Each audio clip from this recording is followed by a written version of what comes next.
Very good evening sir. இன்றைக்கி நம்ம பார்த்தோம் அப்படின்னா இன்றைக்கி வந்து ஃபவுண்ட்ரியிலேருந்து பார்க்கலாங்க சார்.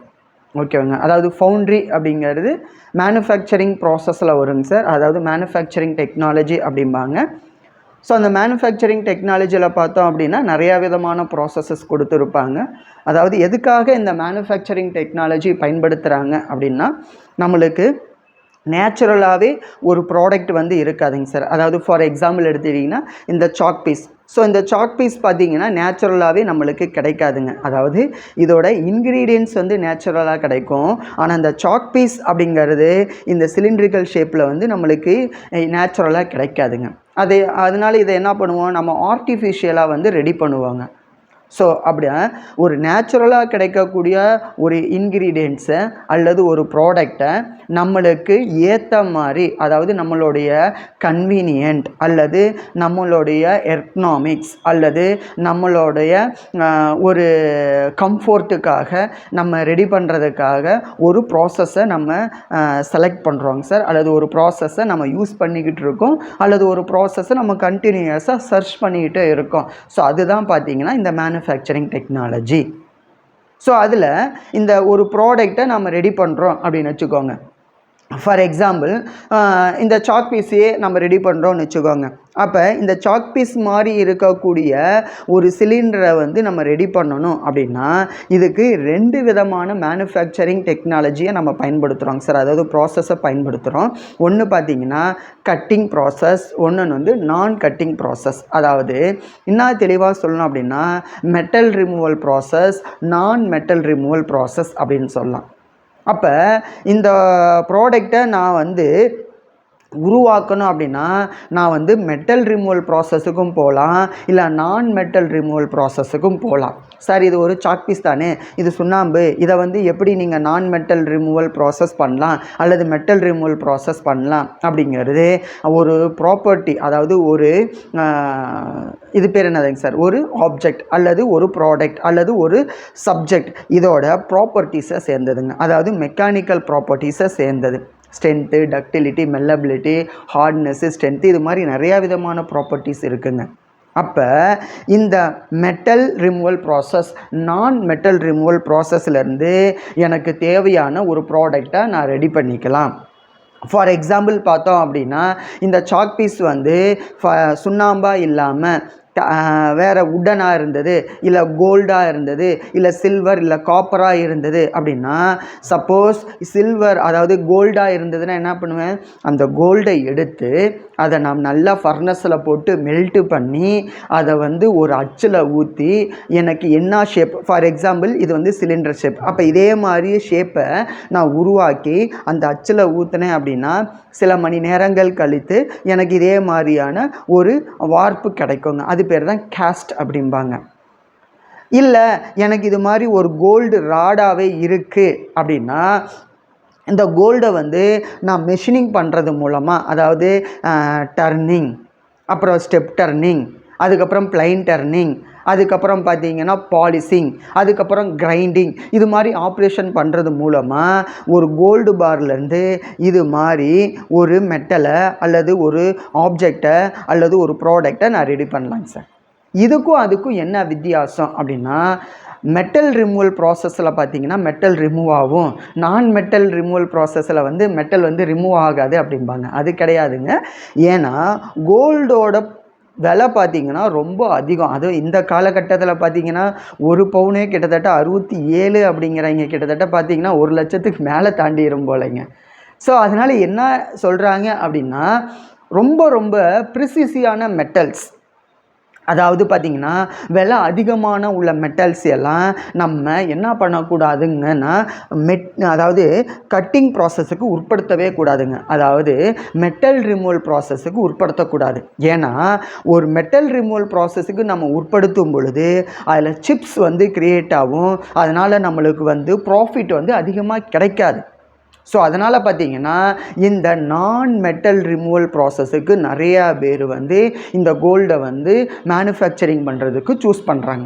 நீங்கள் பார்த்தீங்கன்னா கோல்டு ஆகட்டும் அல்லது காப்பர் ஆகட்டும் சில்வர் ஆகட்டும் இதோட ஆர்னமெண்ட்ஸ், அதாவது ஆபரணங்கள் எல்லாம் எதில் செய்வாங்க அப்படின்னு பார்த்தோம் அப்படின்னா இந்த நான் மெட்டல் ரிமூவல் ப்ராசஸ் அதில் பண்ணுவான். அப்போ இந்த நான் மெட்டல் ரிமூவல் ப்ராசஸில் வந்து நிறையா வகை இருக்குது. சில பேர் ரப்பர், அதாவது இன்ஜெக்ஷன் மோல்டிங், இதெல்லாம் நான் மெட்டல் ரிமூவல் ப்ராசஸ் தான். அதுவும் இருக்குங்க. ரப்பரை கூட இன்ஜெக்ஷன் மோல்டிங்லலாம் பண்ணுறாங்க. ஆனால் நம்ம இந்த கேஸ்டிங்கில் வரும் பொழுது ரொம்ப ரொம்ப ப்ரிசிஷனான மெட்டல்ஸை வந்து நம்ம வந்து உருவாக்கணும் அப்படின்னா நான் மெட்டல் ரிமூவல் ப்ராசஸ் தான் பண்ணுறோம். அப்போ இந்த மெட்டலை ஊற்றுறோம் அப்படிங்கிறவங்கள எதில் ஊற்றுவோம்? சாண்டில் தான் ஊற்றுவோம். Sand moulding. அப்போ இதை நிறையா இருக்குங்க. நம்ம பேசணும் அப்படின்னா இந்த டைம் பத்தாது, ஏகப்பட்ட டைம் போயிட்டுருக்குங்க. அதனால் மோல்டு வச்சுருப்பாங்க. அதாவது என்ன பண்ணால் மோல்டிங் பாக்ஸ் வச்சுருப்பாங்க. அதில் 3 விதமாக, அது 2 இருப்பாங்க, ஆனால் மொத்தம் 3 இருக்குங்க. நம்மளுக்கு தெரிஞ்சது கோப் பாக்ஸு, ட்ராக் பாக்ஸு, அவ்வளோதான். ஆனால் நடுவில் ஒரு பாக்ஸ் வச்சுருப்பாங்க. அது பேர் தான் பார்த்திங்கன்னா சீக் பாக்ஸ். சரியாங்க? அப்போ கோப் பாக்ஸ், ட்ராக் பாக்ஸ், நடுவில் சீக் பாக்ஸ், இந்த 3 பாக்ஸை வச்சு நம்மளுக்கு தேவையான ஹைட் அட்ஜஸ்ட்மெண்ட்டெல்லாம் பண்ணி அதில் வந்து அந்த மெட்டலை ஊற்றும் போது அதுக்கு ஒரு நம்ம என்ன பண்ணுவோம்னா ஒரு வீடு கட்டுவோம். அதாவது வீடு அப்படின்னா அதுக்கு ஒரு பாக்ஸை ரெடி பண்ணுவோம். அப்போ அந்த பாக்ஸு தான் என்ன அப்படின்னு பார்த்தோம்னா இந்த மோல்டிங் சாண்டை பயன்படுத்துவாங்க. அப்போ இந்த ஃபவுண்ட்ரி அப்படிங்கிறது இட் இஸ் எ நான் மெட்டல் ரிமூவல் ப்ராசஸ். அப்போ இந்த நான் மெட்டல் ரிமூவல் ப்ராசஸில் எனக்கு ஒரு இது மாதிரி ஒரு சாலிடான ஒரு ஆப்ஜெக்ட் வேணும் அப்படின்னா அதில் நான் என்ன பண்ணுவேன்? ஃபர்னஸில் போட்டு உருக்கி அதில் ரன்னர், ரைசர், கேட்டு இதெல்லாம் வச்சு அப்புறம் கேவிட்டியை உருவாக்குறோம். எதை வச்சு? பேட்டனை பயன்படுத்தி. இது மாதிரி நிறையா வகை இருக்குங்க. ஆனால் நம்ம இதில் பார்க்க போகிறது பார்த்திங்கன்னா மோல்டிங் சாண்ட். அப்போ இந்த மோல்டிங் சாண்டை எதுக்காக பயன்படுத்துகிறாங்க அப்படின்னா ஒரு பேட்டனை ரெடி பண்ணுறதுக்கு, அதாவது பேட்டனோட அச்சை ரெடி பண்ணுறதுக்கு. அப்போ பேட்டனை ரெடி பண்ணுறதுக்கு எது யூஸ் பண்ணுவாங்க? நிறையா இருக்குங்க. உடன் பேட்டன் இருக்குது, அலுமினியம் பேட்டன் இருக்குது, ஸ்டீல் பேட்டன் இருக்குது, இது மாதிரி நிறையா பேட்டன் இருக்குது. அப்போ அந்த பேட்டனோட கேவிட்டியை எதில் உருவாக்குறாங்க அப்படின்னா இந்த மோல்டிங் சாண்டில் தான் உருவாக்குறாங்க. அப்போ இந்த மோல்டிங் சாண்டு தான் பேட்டனோட அச்சை மோல்டிங் சாண்டில் ரெடி பண்ணுறாங்க. அப்போ இந்த மோல்டிங் சாண்ட் எதுக்காக பயன்படுத்துகிறாங்க? ஒரு ஆப்ஜெக்டோட டூப்ளிகேட் ப்ராடக்டை உருவாக்கணும் அப்படின்னா, அல்லது இதே மாதிரியான ஒரு ப்ராடக்டை உருவாக்கணும் அப்படின்னா இதோட அச்சை இதெல்லாம் நம்ம வார்க்கணும். அப்போ அதுக்கு தான் மோல்டிங் சாண்டு பயன்படுத்துகிறாங்க. அப்போ நம்ம சின்ன வயசுலலாம் பார்த்துருப்போம் இல்லைங்க, ஒரு கொட்டாங்குச்சியில் மண்ணை தூக்கி போட்டு நல்லா அடிச்சுட்டு கீழே அடித்தோம் அப்படின்னா அதோட அச்சு அப்படியே வரும். அப்போ அது பேர் ஒன் டைப் ஆஃப் மோல்டிங். அப்போ அதுக்கு என்ன பயன்படுத்துகிறோம்? Moulding sand. அப்போ நம்ம யூஸ் பண்ணக்கூடிய, அதாவது இண்டஸ்ட்ரியல் பர்பஸில் பயன்படுத்தும். இந்த வேர்டு ரொம்ப முக்கியமாக பயன்படுத்தணும், இண்டஸ்ட்ரியல்.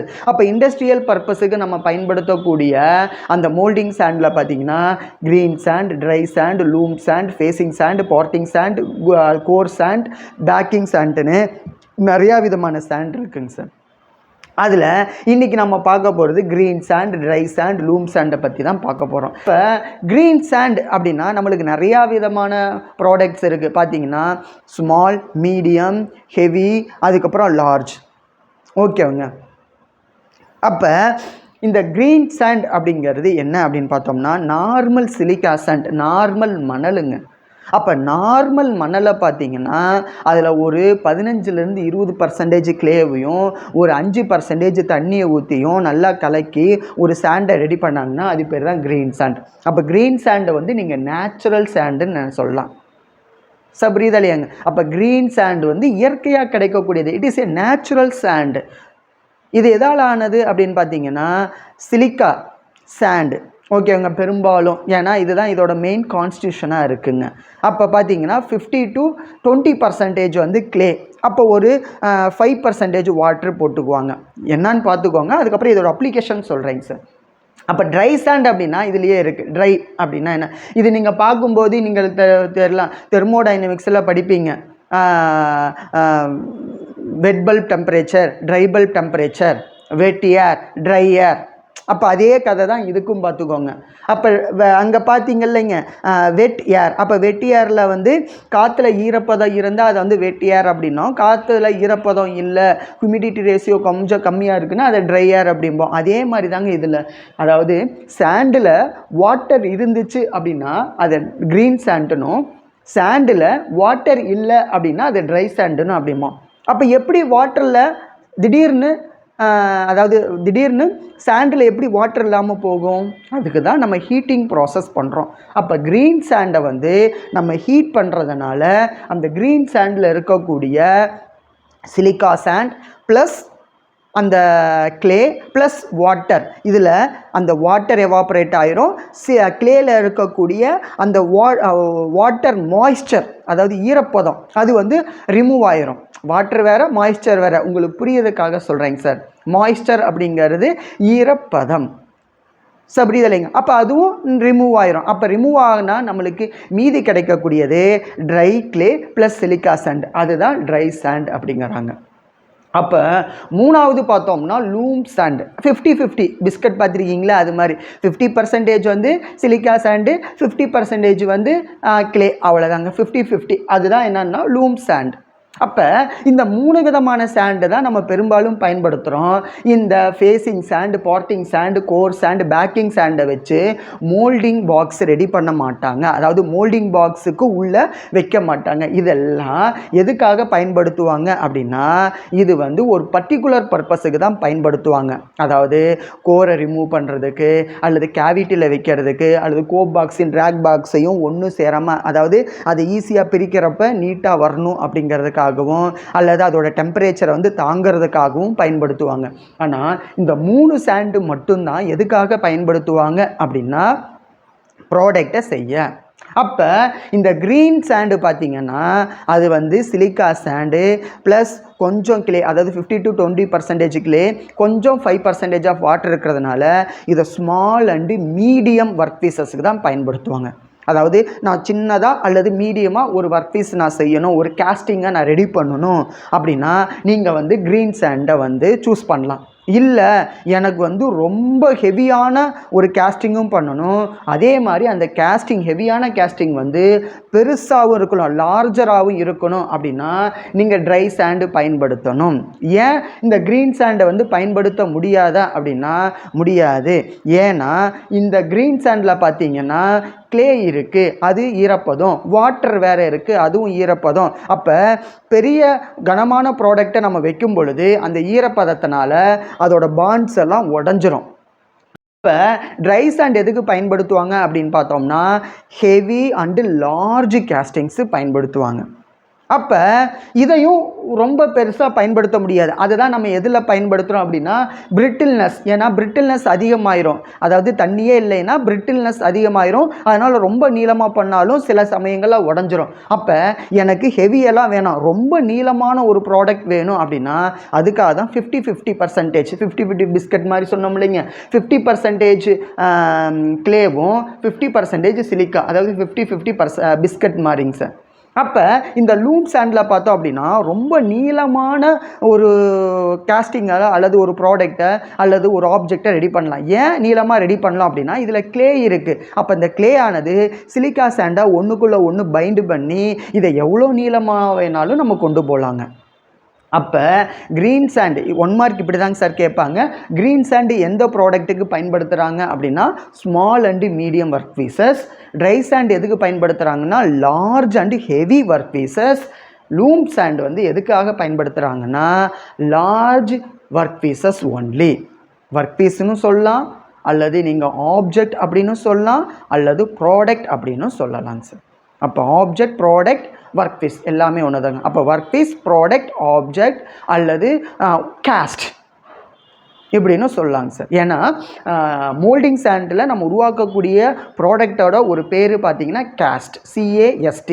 ஓகேங்க சார். இதை வந்து இன்றைக்கி நம்ம பார்த்துட்டோங்க சார். வருங்காலங்களில் இந்த ஃபேஸிங் சாண்ட்டுன்னு என்ன, பார்ட்டிங் சாண்ட்டுன்னு என்ன, கோர் சாண்ட்டுன்னு என்ன, பேக்கிங் சாண்ட்டுன்னு என்னன்னு நம்ம பார்ப்போங்க sir. So thank you so much sir.